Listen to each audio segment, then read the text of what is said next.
ಮೀರತ್ನಲ್ಲಿ PUBG ವ್ಯಸನಿಯಾಗಿದ್ದ 22 ವರ್ಷದ ಯುವಕ ಆಟ ಆಡ್ತಾ ಇದ್ದಾಗ ತೀವ್ರ ರಕ್ತದೊತ್ತಡ ಮತ್ತು ಮೆದುಳು ರಕ್ತಸ್ರಾವದಿಂದ ಸಾವನ್ನಪ್ಪಿದ್ದಾನೆ. ಇದೀಗ ಆನ್ಲೈನ್ ಆಟಗಳು ಯುವಜನರ ಆರೋಗ್ಯ ಮತ್ತು ಜೀವಕ್ಕೆ ಮಾರಕ ಆಗುತ್ತಿದೆ ಅಂತ ಸಾಬೀತಾಗಿದೆ. ಹಾಗಾದ್ರೆ ಆ ಯುವಕನಿಗೆ ಇದ್ದಕ್ಕಿದ್ದಂತೆ ಏನಾಯಿತು? ಈ ಬಗ್ಗೆ ಒಂದು ಭಯಾನಕ ಸ್ಟೋರಿ ಇಲ್ಲಿದೆ.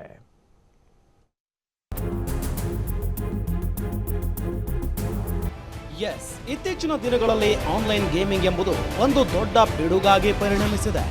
ಈ ವ್ಯಸನವು ಹೇಗೆ ಮಾರಕವಾಗಬಹುದು ಅನ್ನೋದಕ್ಕೆ ಮೀರತ್ನಲ್ಲಿ ನಡೆದ ಆ ಒಂದು ಘಟನೆಯೇ ಸಾಕ್ಷಿ.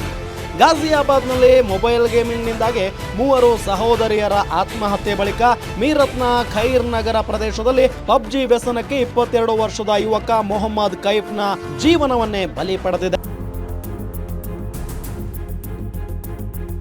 ಮೊಹಮ್ಮದ್ ಕೈಫ್ ಯಾವಾಗಲೂ ಆನ್ಲೈನ್ ಗೇಮಿಂಗ್ಗೆ ಅಡಿಕ್ಷನ್ ಆಗಿಬಿಟ್ಟಿದ್ದ.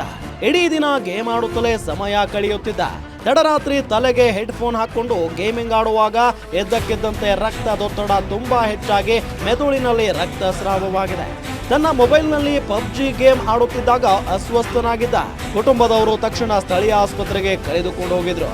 ಅಲ್ಲಿ ಕೈಫ್ ಅವರ ರಕ್ತದೊತ್ತಡ 300ಕ್ಕಿಂತ ಹೆಚ್ಚಿರುವುದನ್ನ ಕಂಡು ವೈದ್ಯರು ದಿಗ್ಭ್ರಮೆಗೊಂಡಿದ್ರು.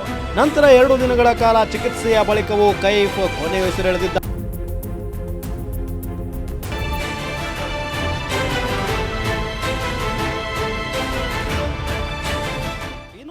ಸ್ಥಿತಿಯ ಬಗ್ಗೆ ವೈದ್ಯರು ಹೇಳೋ ಪ್ರಕಾರ ತೀವ್ರ ಒತ್ತಡ ಮತ್ತು ಉತ್ಸಾಹವು ರಕ್ತದೊತ್ತಡ ಹೆಚ್ಚಳಕ್ಕೆ ಕಾರಣವಾಗಿದೆ.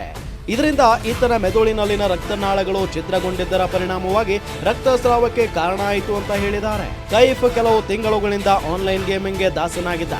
ತನ್ನ ಹಗಲು ರಾತ್ರಿಗಳನ್ನ ಆಟದಲ್ಲಿಯೇ ಕಳೀತಾ ಇದ್ದ. ಹೀಗಾಗಿ ದುರಂತ ಸಂಭವಿಸಿದೆ ಅಂತ ತಿಳಿದು ಬಂದಿದೆ. ಒಟ್ಟಾರೆ ಆನ್ಲೈನ್ ಆಟಗಳು ಯುವಕರ ಮೆದುಳಿನಲ್ಲಿ ಡೋಪಮೈನ್ ಮಟ್ಟವನ್ನು ಹೆಚ್ಚಿಸುತ್ತವೆ ಮತ್ತು ವ್ಯಸನಕ್ಕೆ ಕಾರಣವಾಗುತ್ತವೆ. ಹೀಗಾಗಿ ಪೋಷಕರು ತಮ್ಮ ಮಕ್ಕಳ ಫೋನ್ ಬಳಕೆ ಮತ್ತು ಆನ್ಲೈನ್ ಗೇಮಿಂಗ್ ಬಗ್ಗೆ ಗಮನ ಹರಿಸಿದ್ರೆ ತಮ್ಮ ಮಕ್ಕಳನ್ನ ಉಳಿಸಿಕೊಳ್ಳಬಹುದು.